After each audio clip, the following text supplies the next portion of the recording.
Rabindranath Tagore's biography, and after that we will discuss the poem written by Rabindranath Tagore, and the name of the poem is Where the Mind is Without Fear, जो कि रविन्द्रनाथ टैगोर ने लिखा था। And वो उस समय लिखा था जब हमारे इंडिया के ऊपर ब्रिटिशर्स का रूल चल रहा था। तो उससे भी पहले हम पोएम को डिस्कस करने से पहले हम रविन्द्रनाथ टैगोर के बारे में थोड़ा सा समझ लेते हैं, because it will help to understand the poem in the better way. Okay, देखिए रविन्द्रनाथ टैगोर के बारे में यहाँ पे डिस्क्रिप्शन दिया हुआ है that Rabindranath Tagore was born in the year 1861 to a middle class Bengali family as the youngest son of Debendranath Tagore. Okay, देखो रविन्द्रनाथ टैगोर जो है 1861 में इनका बर्थ हुआ था, और वो जिस फैमिली में जन्मे थे वो बहुत ही मिडिल क्लास की फैमिली थी, बंगाली फैमिली थी।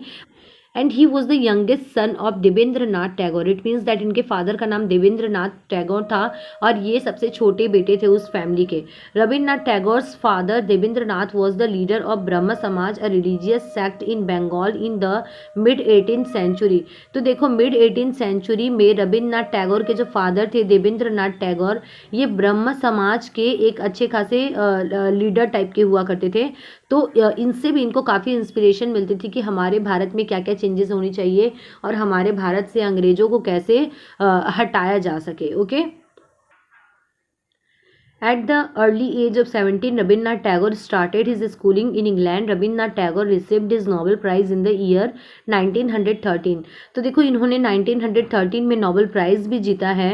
एंड ये जब मात्र 17 ईयर्स के थे तब ये इंग्लैंड चले गए थे अपनी स्कूलिंग पर्पस के लिए, स्कूल की स्टडीज़ को कंटिन्यू करने के लिए। तो चलिए हम इस पोएम को शुरू करते हैं। उससे भी पहले if you haven't subscribe my channel then please do subscribe, and welcome back everyone, you are welcome to study table. यहाँ पर देखिए रविन्द्रनाथ टैगोर का इमेज भी दिया हुआ है और साथ में इंडिया का फ्लैग भी है। तो देखिए जैसे ही हम पोएम शुरू करते हैं हमें क्या मिलता है कि जो पोएम का टाइटल है वही पोएम की पहली लाइन भी है, where the mind is without fear and the head is held high.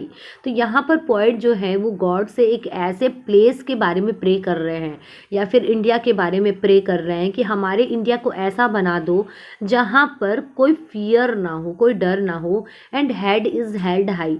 यहाँ पे किससे डरने की बात कर रही है? यहाँ पर ब्रिटिशर्स के टॉर्चर से डरने की बात कर रही है। वो जिस तरीके से इंडियंस को चलाना चाहते हैं वैसे ही इंडियंस चलते हैं, because actually they are scared of them. Okay, and head is held high.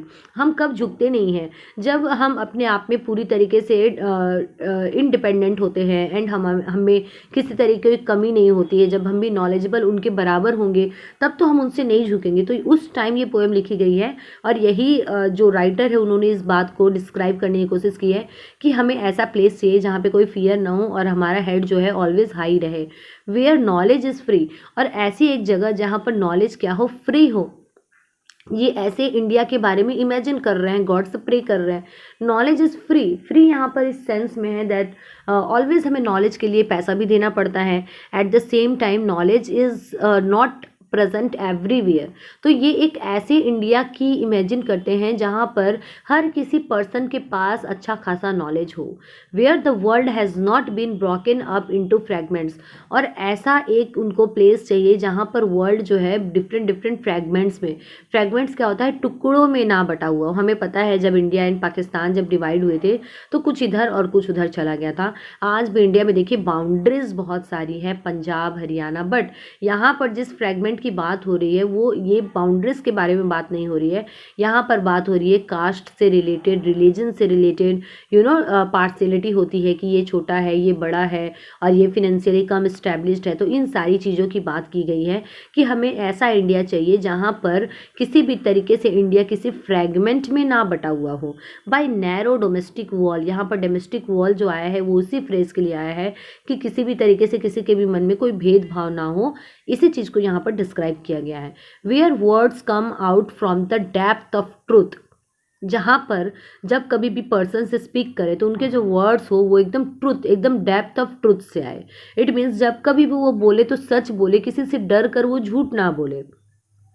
Where tireless striving stretches its arms towards perfection, where the tireless striving क्या होता है, पर्सन्स की जो स्ट्रगल करने की जो पावर होती है, तो उसके बारे में बोला गया है कि जहाँ पर पर्सन्स खूब ज़्यादा स्ट्रगल करें अपने लाइफ को अच्छा बनाने के लिए टुवर्ड्स परफेक्शन। किस चीज़ के लिए स्ट्रगल करते हैं? परफेक्शन के लिए।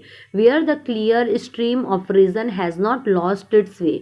और वो एक ऐसे इंडिया के बारे में इमेजिन करते हैं जहाँ पर, अब देखो यहाँ पर रीजन जो है, जो स्ट्रीम जो होती है, स्ट्रीम मीन्स क्या, नदी वगैरह, उसको कंपेयर किया गया है रीजन से। रीजन यहाँ पर किस लिए? हमारा जो विवेक होता है, जो मॉरलिटी होती है, जिसके थ्रू हम सोचते हैं।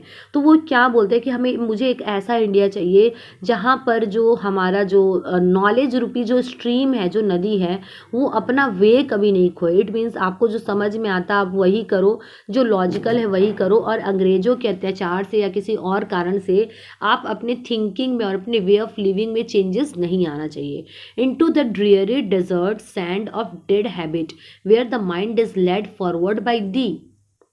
देखो यहाँ पर क्या बोला जा रहा है कि ये जो स्ट्रीम ऑफ रीजन है, ये नदी जब बहती है तो जब ड्रेड डिजर्ट्स ऑफ सैंड जब आ जाते हैं तब ये अपना रास्ता जो है ना वो खो देती है, तब वो प्रॉपर तरीके से नहीं चल पाती है। Where the mind is led forward by the यहाँ पर आ रहा है गॉड के लिए कि मुझे एक ऐसा माइंड चाहिए, एक ऐसा कंसेप्ट चाहिए, ऐसा एक भारत चाहिए जो कि आपके द्वारा लीड किया जाए, इसके गाइड आप बनो। Okay, into ever widening thought and action. और उसको वहाँ पर लेके जाओ, इन सारे पर्सन्स को आप ऐसी दिशा दिखाओ भगवान जहाँ पर इनके थॉट्स एंड एक्शंस बहुत ज़्यादा वाइड हो। आपके थॉट्स जैसे रहेंगे आप वैसा ही एक्शन करोगे। तो इसी चीज़ को यहाँ पर डिस्क्राइब किया गया है। Into that heaven of freedom my father let my country awake. Into that heaven of freedom. और आप जब लीड करोगे तो आप जिस प्लेस पर लेके जाओगे तो वहाँ पर जो फ्रीडम होगा वो हेवन जैसा होगा। एंड माय फादर, देखिए यहाँ पर दी वर्ड जो आया था, आप सीधे सीधे यहाँ पर फादर बोलकर इन्होंने इंडिकेट कर दिया है।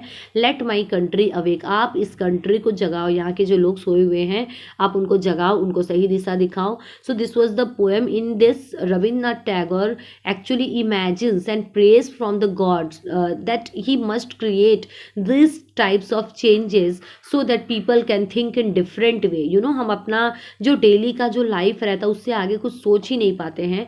तो इसी चीज़ को यहाँ पर दिखाया गया है। Thank you so much for watching study table. आप कमेंट करके बताइए अगर आपको अलग से कोई चैप्टर समझ रहा है तो I will definitely make video on that particular chapter. Thank you so much.